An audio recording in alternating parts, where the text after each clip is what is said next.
Nilalamon na ang California ng Tesla car. Halos wala ng ibang brand. Uy, grabe naman dito sa California. Halos lahat na lang ng sasakyan dito naka-Tesla na. Ayan.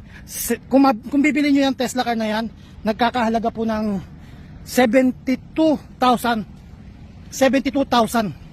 dollars. Kung i-convert mo sa pinakamababang Tesla ha. Kung i-convert mo siya sa pesos, nagkakahalaga po siya ng 4 million. Grabe oh, halos lahat ng nakaparking dito sa grocery ng Walmart, panay naka-Tesla na. Kami na lang ang hindi naka-Tesla. Kaya yung mga nakapanood nito, i-flex nyo naman mga Tesla ninyo. And then ang susunod kong vlog, ipakikita ko sa inyo kung gaano kaganda sa loob ng Tesla car. Grabe, panay Tesla. Mag-grocery ka lang. Panay Tesla na ang mga nakatambak sa parking lot. Grabe oh, no? Panay Tesla. Yan, basta usapang USA.